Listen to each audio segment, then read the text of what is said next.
Good morning, everyone. We've heard of caterpillars and butterflies and a fast-moving caterpillar. Excited to be here, and both Shaswat and I, what we'll try to do over the next 40 minutes is to demystify what digital is and how can organizations really start taking their first step and make that first step in the right direction to get their digital journey right. Before that, before we get into our content and our discussion for today, I have two asks of you. First, change something on your body. For example, I'm going to take off my ring and I'm going to put it on the other finger. Let's get some action in the morning. You can change your watches. You can put your glasses on your head. Change something.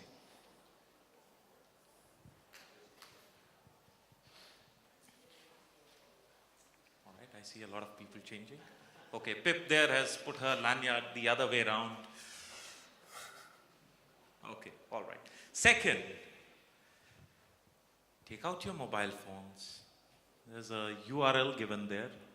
It's pollev, POLLEV.com/Alight. And the question out there is that as HR leaders, what is the first thing that comes to your mind when someone tells you the word digital? Yeah, I'll have a show of hands when people have gotten to the poll is working. For all the benefits of technology, it does seem to blow up on our faces in conferences. So, everyone on the poll? Just put in a statement, a word, the first thing which comes to mind. The first time I did a poll with a bunch of my friends, the first thing that came to their mind when they heard digital was phones. So it's as good, even mobile works, but share your thoughts. Can we move to the poll, please?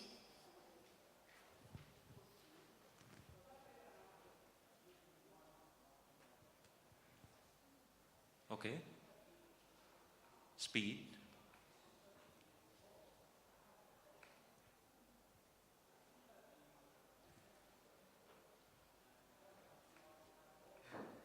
Transformation. Automation. Simplicity. Keep them coming. There's fast and furious, someone wrote, right?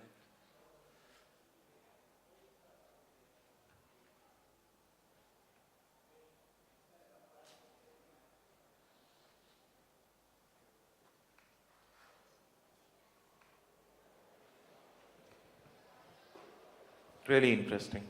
This is a unique mix coming up.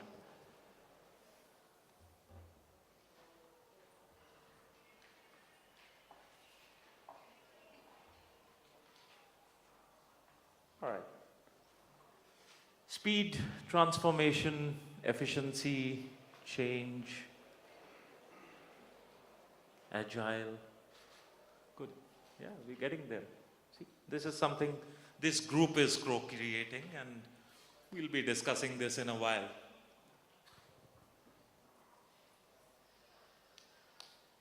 All right. Almost the verdict seems that things are up there.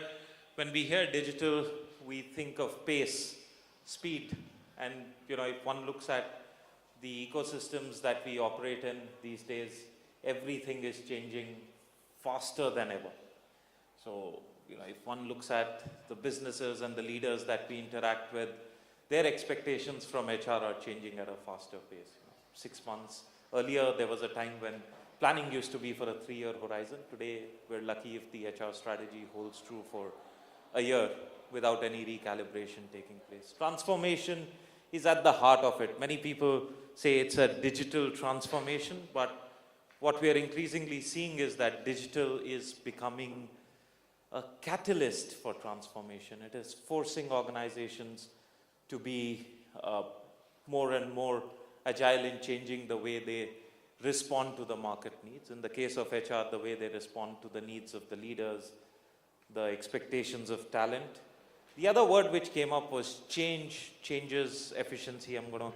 I'll stick with change first. So, it brings along with it a fair degree of change. It's not only change in the way we are working, but it's a change of mindset, and mindset both of how HR runs the business of HR and how HR drives interactions with its various stakeholders, leaders, managers, employees.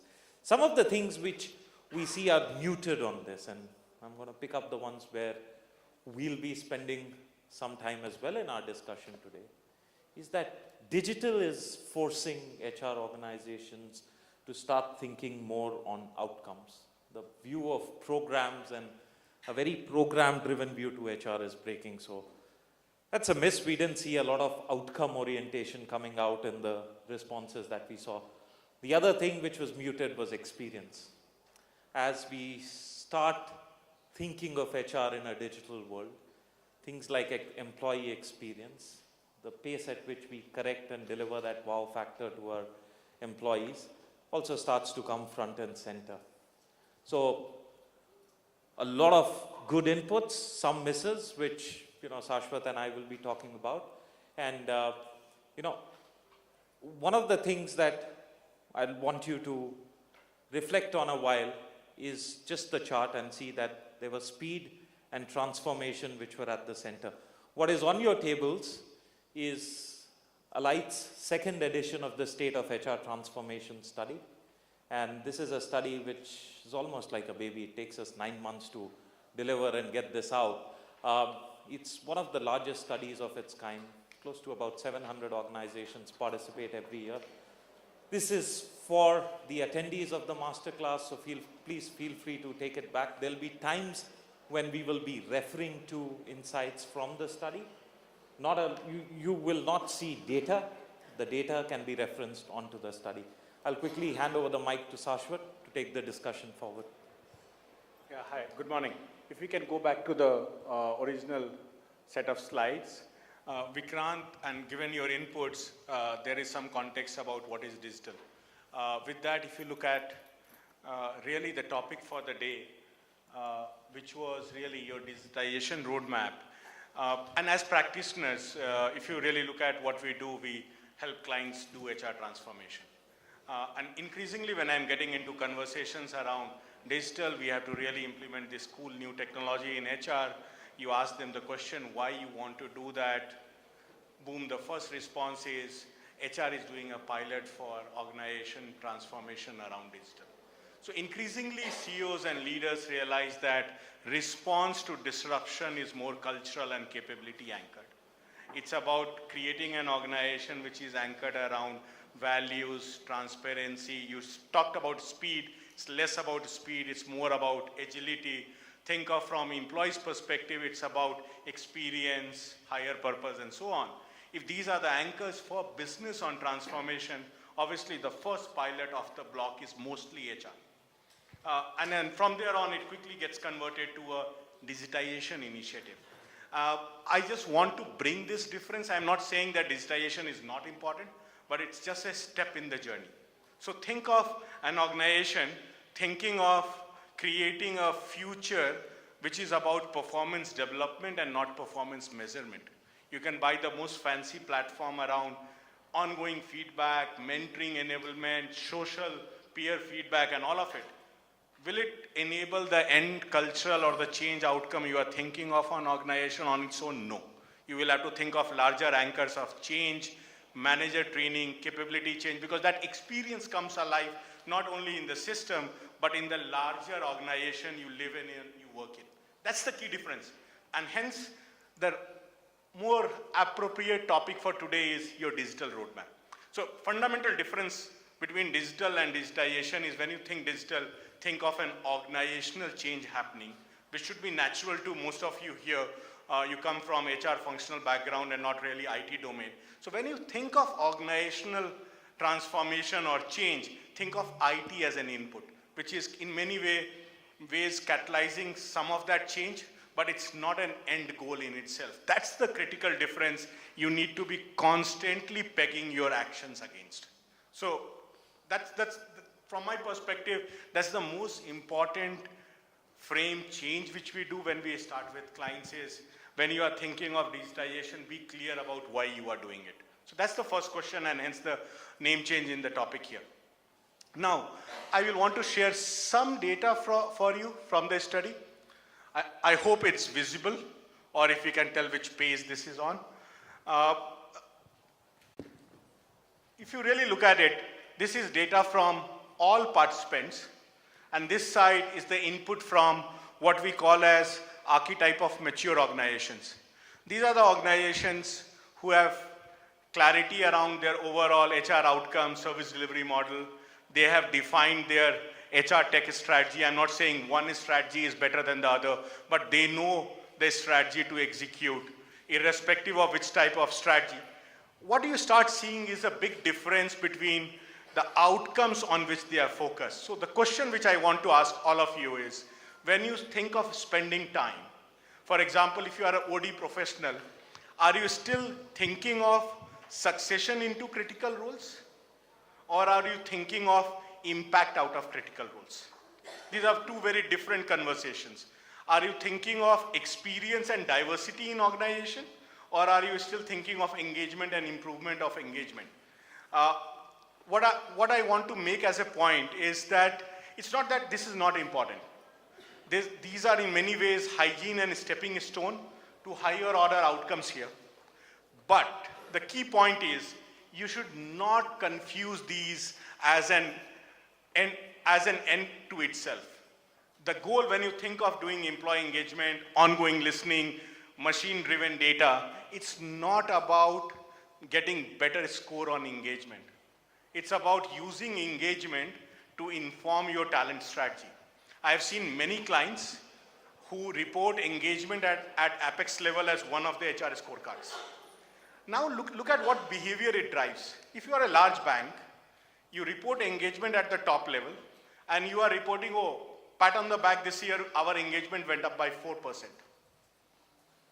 By the way, when you slice the data, you realize all the individual contributor senior roles who are super critical to your transformation and change, you are struggling to hire them in the market, and when you are hiring them, you are losing them at rapid pace. Engagement is way lower. That message to board and to CEO actually tells you out of the gate that our transformation strategy is failing. And then that's where you need to start using many of these data as an input to driving higher level outcome. And that's the mindset change I'm asking for. And then that mindset change also happens when you start getting yourself freed up from problems of day to day. If you have ongoing fires all the time, if there are errors in processes being done for leadership and for even CEO of the company, obviously you don't have time to do higher order stuff. You need to fight those fires. And hence, as you think of digitizing, as you think of future operations, do not limit yourself to say you will create an efficient and effective HR. Today there is opportunity to be thinking of, can you create an HR which is zero operations? Actually you can do that. So as you, and I'm not saying it will happen day one, but as you think more and more of that future, where you are saying HR will be, it's really about low effort and high impact, what it does, it frees up your time and energy to focus on higher order stuff. And hence we need to peg our aspirations higher. I will talk about continuing on the learning thing, 4 or 5 things. Vikrant did refer to a couple of items here. The first one, the moment you think of a mindset, and if the mindset is about organization change, it's a journey, it's not a project. So first change is, now going back to the same example, your performance module going live actually is not the end game. It's the beginning of the real journey. You will have to do the hard effort around manager coaching, manager training, leadership behavior anchor, and you will have to be constantly at it, because those are the things which relapse. And those issues relapsing, and you cannot go back and say that platform doesn't work, because platform is not going to drive the organization change. It's a supporting or enabling mechanism around that. Now think about, it's about business, talent, and not HR. And I want to bring a distinction here. Too many times HR actually pats itself back on the back and says that all these decisions will be done by business. We are here just to enable it. That's also a wrong view of HR. Business by definition will think tactically, think quarter, will think in the year. HR has to, in many ways, think of capability shift, support longer term outcomes, and will also have to act as the custodian for the employee's future. If you really take these two roles very seriously, you cannot just say, I have enabled the talent management programs and business is running it. That view certainly has failed. And increasingly, there is a need for HR to step in, but step in with what lens? That's the important question. So when you think of HR transformation, digital transformation, first reset is, it's about organization, it's about business. If it's about organization and if it's about business, you are thinking of talent outcomes, you are thinking of culture, values, how do you anchor it, how do you enable more rapid behavior or change around capabilities, how do you create that ongoing funnel, agility around that and all of it. When you think about HR's ownership to talent, you literally need to be thinking about experience you are promising, how you make that experience come alive, how are you creating that transparency, how do you anchor purpose, how do you actually not select many kinds of profile because you need to know what are the personas which are anchoring well in your environment, tend to do well. I'm not saying you should not have diversity, but really when it comes to some of the issues around values and purpose, it also means that certain personas will not work in your system. And be very clear about it. So that's where our whole experience is there is more demand from HR, and that demand in many ways is not only short term. It's suddenly there is this demand which is more long term thinking because that's how culture, talent strategy, capability view will get anchored, and that's where the conflict with business will be even more and ongoing. Interestingly, most CEOs and business leaders realize it. So when this digital transformation is getting triggered, and demand for HR transformation is actually being created by CEOs. Because they realize the most critical input into future success is the whole ability to compete with improved capability as needed. If that's the case, that's where CEOs for a change, board and CEOs are on your side. So how do you use that and say, roll up our sleeves and start doing some work to create impacts here? I hope I'm clear on this. The next point is, establish accountability upfront and the nature of that accountability. I took the example of engagement. Think of how do you drive performance. Currently, all organizations talk about performance productivity at organization level, but your measurements are really, I will say, KPIs at performance level. Are there measurement about manager behavior? How do you anchor those accountabilities? When you think of transformation end to end, have both levels of accountability. Have milestones.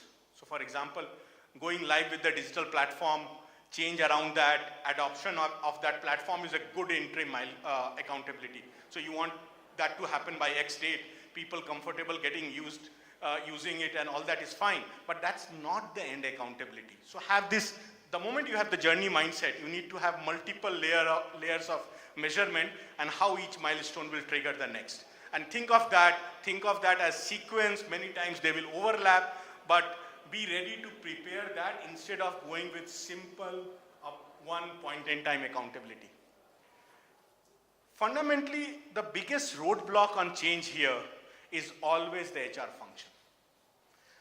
If you talk to most HR leaders, and you would have maybe heard it in your organization, oh, we cannot change it because business will not change it. Let us change it. Business will not accept us as a strategic thinkers. They have a view of it. They literally ask us to do this admin task. They ask for help, but I don't think they will take our advice. That's one. The other one is, no, this is how we have been doing this. This is how this silo runs and so on. The core change which you need to work through, the first wave of change is really, if digital transformation has to work, HR function has to fundamentally change. And I'm talking of change across multiple dimensions. Change which is structural and accountability driven. That's obviously one given, because that's where otherwise your new set of processes, because if you are automating, you are changing manual activities. So the connect between process and people and how you achieve an outcome is changing. And obviously role, structure and all of that will change. But even more fundamental, how do you measure success? What kind of capability you bring to the table? What's expected out of you has to change. And this change takes the longest and hence needs to start early on. Typically, this is something which happens as an afterthought and then that takes the longest possible time. Because if you think of it's about business, how will business perceive that HR has changed? That perception will change when the HR VP talking to business starts talking a story which is more anchored, for example, on data. That's a lifestyle change for HR. So how do I talk about business outcomes, how HR is enabling it? Let's look at data. It tells me where I am moving, progressing, how far I am on that journey, what are the corrective actions we are taking. That's a real transformation in the eyes of business, but that will need practice and habit change. So how do you enable some of that? That will also mean HR BP getting coached, feedback by COE guys, getting data for shared services, their internal governance working. All that is not easy in HR because traditionally these silos were very strong and in many ways competing with each other.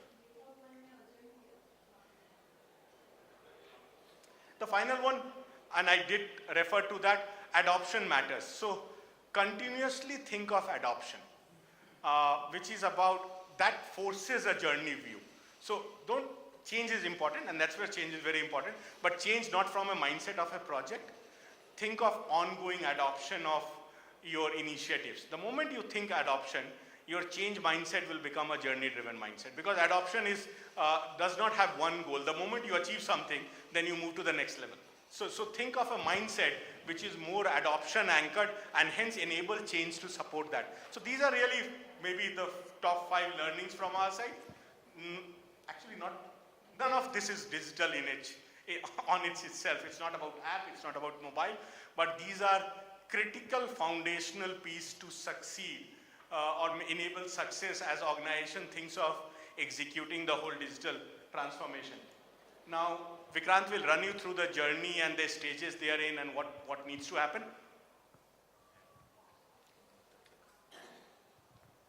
Okay. So Shaswat spoke about the pitfalls and the biggest learnings that we've had on having been part of several digital transformations. Now it's time for movie land. How many of you have seen Ocean's 11? Old movie? Yeah? Not a lot. Ocean's 12, Ocean's 8.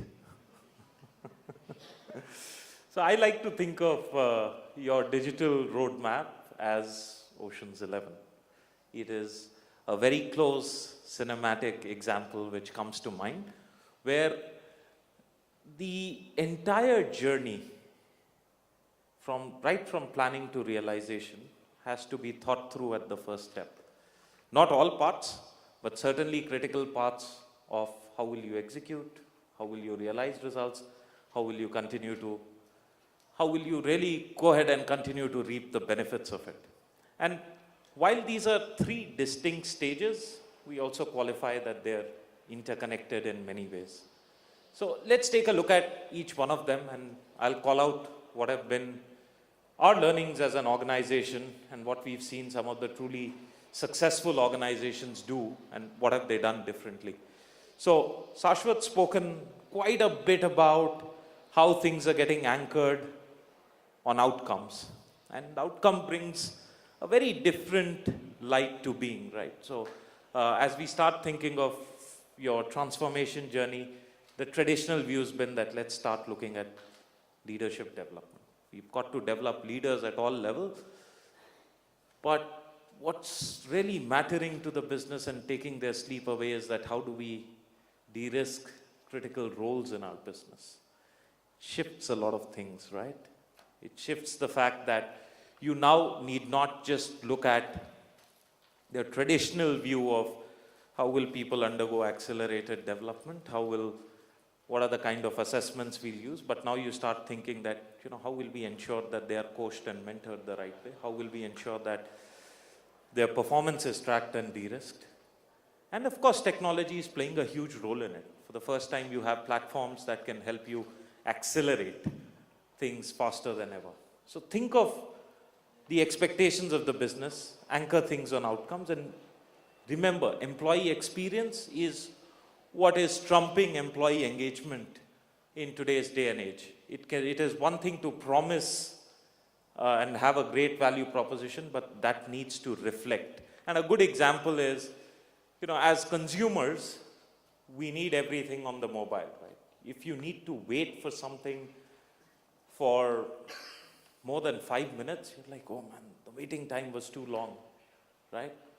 The same experience is what employees are demanding from their organizations.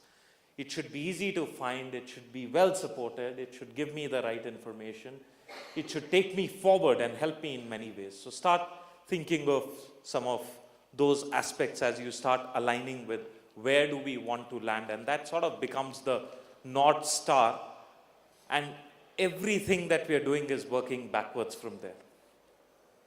Solving for collaboration in the HR model is important, and you'll see how that really benefits in execution as we move forward. The point I'm making on part 3, we track technology satisfaction year after year. If I look at organizations which are highly satisfied with the technology that they're using, that's about close to 10%. So there's a large section on technology in our report. So overall satisfaction on technology is about 45%. Only 45% of our respondents said that they're highly satisfied or somewhat satisfied with technology. Part of the reason is that in our minds, we are still waterfall. We'll have the program design first. We'll then go to IT, and we'll then spec things out, and then we'll go for vendor selection. And by the time we've done that journey, the requirements from the businesses have changed. Go back to the word, digital is about speed. So if digital is about speed, we need to land on platform decisions early, and that's not an IT decision. There are several RFPs that we respond to, which is where I say functional speccing doesn't matter. Several RFPs we respond to. IT, compliance, security sections are this big. HR spec sections are just defined that, we want a system which enables continuous performance management. It should have goal setting. It should have performance reviews. No one's talking about, the experience aspects of it. Because in many cases, and this is part of the problem that we are all part of, that still technology decisions are taken by the IT function and HR's not stepping up. There are organizations where we've seen HR step up and functional specs don't matter. Broadly, if you know what your outcomes are, you know the 2 or 3 platforms you need to be talking with and working with and co-creating what your end state will look like. So think about that. Behavior change will take the longest, and during the planning stages, we've got to change. We've got to start engaging with HR as a function, the entire function, and senior leaders, because the pace is changing. So you won't have time to, get a design document out, spend some time on approvals, and then get in. You need to have all your decision makers in the room when decisions are being made. So behavior change during the planning stages is more for HR and the leaders. We're not even thinking end users now. We're not even thinking managers now, because this sets you up for execution. And execution is probably the phase which is the least visible. So if you look at a duck, what's happening under the water is where execution is. And execution also challenges a lot of fundamentals, the way we as members of the HR fraternity have worked. We do not, the first thing is we don't need to think in our silos. Shaswat took a wonderful example of performance. Why can't we have a mindset where we don't manage performance, but make the goal of performance that it should link to development? Yes, the system is there and digital will give you a platform, but it's giving you a platform for data. It's giving you a platform for continuous listening and continuous feedback. If you don't act on that continuous feedback, that continuous voice will turn into continuous silence. People are going to lose faith. So it's more around how do we really link up things and start identifying where gaps are.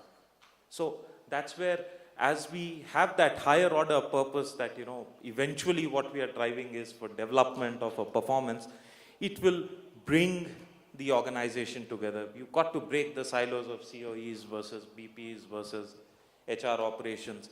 And if one looks at the third point over there, then design and implementation, the way they go hand in hand, there are several times, and we've all been victims of this, we've all been partly responsible for this. Oh, if it's a technology thing happening, we let the HR operations folks take lead on it. Why?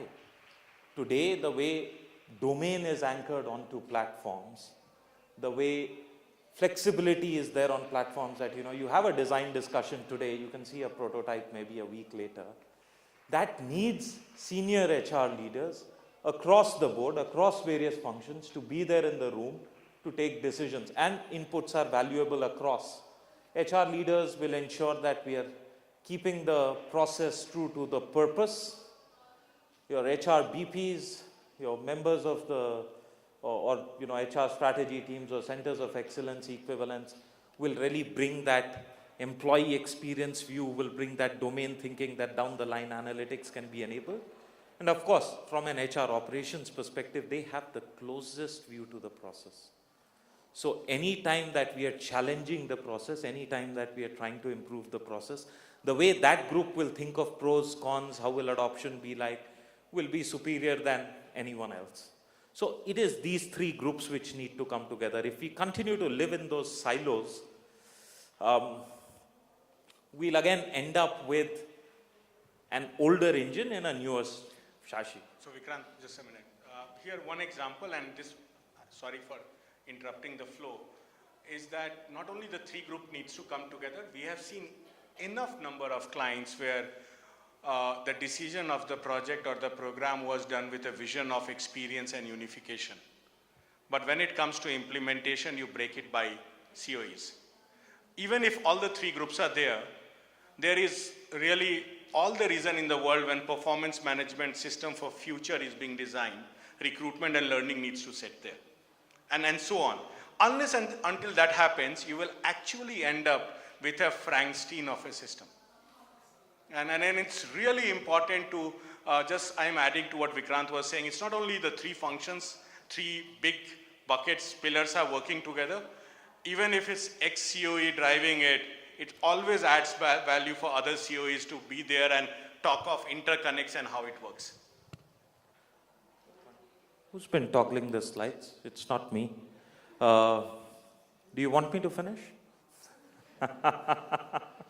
Okay. A last, very important, make progress transparent. If you look at planning, and that's why we say it's interconnected.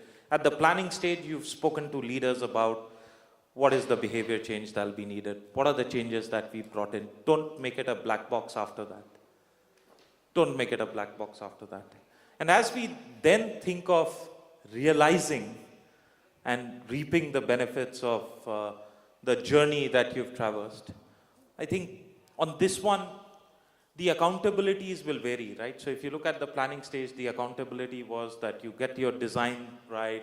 Those are elements where design thinking really comes in. You're thinking very broad. But as you get into the realization phase, you now need to make those same leaders accountable for the outcomes. Don't go back to the KPI view that, okay, how many people filled up their cold sheets? Let's start talking about the quality of conversations with which managers are having. How is, let's say, the digital way of doing things giving us the right data and insights that we can actually track that, through continuous feedback? How are we able to course correct on key projects and so on and so forth? Governance of projects. Governance of projects is important, and that's where the shift in behavior that needs to come in HR is, let's start having discussions which are data-based and not anecdotal. That's a big shift, and we take it a step ahead. What we've seen in successful organizations is the charter of governance is not to look at what the data is saying, But what they actually track is that basis the data, we decided on a set of actions. How are we course correcting on those actions? So in the planning stage, you are more in design thinking mode. In the realization phase, you're more thinking of agile ways to solve for any issues around experience that come up. So it's a shift of sorts. And if done correctly, you will not need to undertake a large HR transformation journey again. You'll continuously set, reset, reboot your goals on a foundation that you've built very well. And that's where success lies. There's one part I missed out. You remember I told you at the beginning of the session that changed something on you? How many of you still have that change on you? Just one. Just one, right? I just randomly told you change something. Even I'm back to where I was. You've got to reinforce that change for adoption to be successful. So that was one way where we wanted to demonstrate that how change needs to be constantly reinforced. As consultants and as clients alike, change management is not just a bar which runs below your project plan. It needs to be elevated. We're on time. We just have a closing slide and I'll let Shaswat conclude the session. Yeah, so really this is the one which is, we are using the example of Titanic. What sunk the Titanic was really the most non-glamorous, mundane things. Similarly in HR, we see a lot of clients talking about digital, then they talk about experience and the whole transformation of experience. It's really the highly visible part. Everyone is excited about it. They jump in and do that. Then a lot of people actually talk about the digital, because if you look at it, digital is again the in thing, analytics, bots, chatbots, machine learning, all that is great. Very few people really raise their hand to do the foundational stuff. Your machine learning will not work if your data is not right. You need to harmonize your policies to create one unified corporate experience. And these are known problems, and hence the opportunity for HR is really, as I started to roll up the sleeves, really wade into the mud and make it work. Believe me, this is in many ways the golden period where a lot of business leaders are not only giving opportunities, looking up to HR to solve this whole question of culture, capability, the whole organizational change, and it's for us to grab that opportunity. Thanks. Thank you. The reports are for taking. It's got our details. Would love to have a conversation whenever you find time. Enjoy the report and the rest of the conference. Thank you.